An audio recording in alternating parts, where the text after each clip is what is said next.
আলশিয়া বাজারে মদ ও অসামাজিক কার্যকলাপের বিরুদ্ধে সরব নাগরিক কমিটি। দিনহাটা থানার ডেপুটেশন। দিনহাটা থানার অন্তর্গত গোসারিবাড়ি ১ নং গ্রাম পঞ্চায়েতে আলশিয়া বাজার এলাকায় দীর্ঘদিন ধরে মদ ও মাদকদ্রব্য বিক্রি এবং অসামাজিক কার্যকলাপ চালানোর অভিযোগ তুলে দিনহাটা থানায় ডেপুটেশন দিলেন স্থানীয় বাসিন্দারা। সোমবার মদ বিরোধী নাগরিক কমিটির উদ্যোগে থানার সামনে বিক্ষোভ প্রদর্শনের পাশাপাশি দিনহাটা থানার আইসির হাতে একটি লিখিত অভিযোগপত্র তুলে দেওয়া হয়। স্থানীয় বাসিন্দাদের অভিযোগ, বিনা রানী বর্মন নামে এক মহিলার বাড়িতে দীর্ঘদিন ধরে বেআইনিভাবে মদ ও গাঁজা বিক্রি চলছে। সম্প্রতি সেই বাড়িতে শুরু হয়েছে আরও কিছু অসামাজিক কার্যকলাপ, যার ফলে এলাকায় পরিবেশ মারাত্মকভাবে বিঘ্নিত হচ্ছে। বহুবার প্রশাসনের দৃষ্টি আকর্ষণ করা সত্ত্বেও কোনো কার্যকরী পদক্ষেপ না হওয়ায় এদের গ্রামের বহু মহিলা থানায় এসে এই ডেপুটেশন দেন। মদ বিরোধী নাগরিক কমিটির এক সদস্য বলেন, আমরা বারবার অভিযোগ করেছি কিন্তু কোনো লাভ হয়নি। বাধ্য হয়ে আজ আমরা থানায় এসে ডেপুটেশন দিলাম। আশা করছি এবার প্রশাসন ব্যবস্থা নেবে। এলাকাবাসীর দাবি, দ্রুত ওই বাড়িতে পুলিশি অভিযান চালিয়ে সমস্ত বেআইনি কার্যকলাপ বন্ধ করা হোক এবং এলাকায় স্বাভাবিক পরিবেশ ফিরিয়ে আনা হোক। আমরা থানায় এসেছি। আমরা রাঙাপানি গ্রামের আলশিয়া বাজার সংলগ্ন এলাকার বাসিন্দা। দীর্ঘদিন থেকে আলশিয়া বাজারে দোকানে মদ বিক্রি হচ্ছে এবং ইদানিং সেই মদের দোকানে নারীর দেহ নিয়ে ব্যবসাও চলছে আর কি। ফলে এলাকার লোকজন এমনি মদ খেয়ে ক্ষতিগ্রস্ত হচ্ছেই, তারপরে এইভাবে একটা নেশাগ্রস্ত হচ্ছে।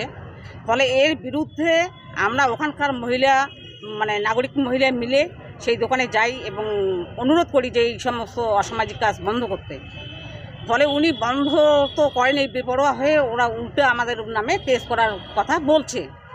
ফলে এমতো অবস্থায় আমরা নাগরিকবৃন্দ আমরা থানার কাছে এসে বাধ্য হলাম যে আপনারা জানেন যে এই মদেই সমস্ত অসামাজিক কাজগুলোর পিছনে 99% কাজ করে।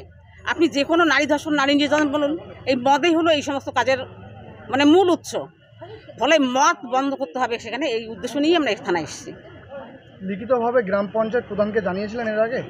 না, লিখিতভাবে জানানো হয়নি, পঞ্চায়েত প্রধানকে ওখানে জানানো হয়নি। আমরা সরাসরি এখানে চলে এসেছি আর কি, থানাতেই চলে এসেছি। কত বছর ধরে এভাবে চলছে ওই সব কাজ? কত এমনি তো বিক্রি 5-7 বছর থেকে হচ্ছে। ওই অসামাজিক কাজটা হচ্ছে ইদানিং শুরু হয়েছে আর কি। দোকানটা রাস্তা লাগোয়া ওনার এবং বাড়ি সহ আর কি, সেখানেই এই সমস্ত কাজগুলো হয়। এখন কি চাচ্ছেন আপনারা?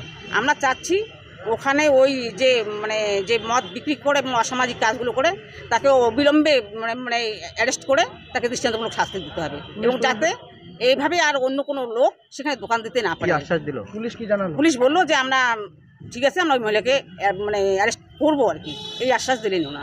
কি নাম আপনার? আমার নাম বিনা রায়। কাদের উদ্যোগে এটা হলো?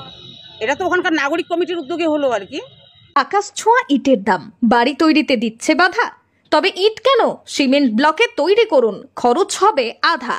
শাহিনা এন্টারপ্রাইজ, এখানে আধুনিক মেশিনে তৈরি করা হয় সকল প্রকার ব্লক, যা দেখতে খুবই সুন্দর ও অত্যন্ত মজবুত। সুলভ মূল্যে ব্লক পেতে দ্রুত যোগাযোগ করুন 9844468001 অথবা 8436885659। Okhrabari, Shahina enterprise, Gitaldaha road.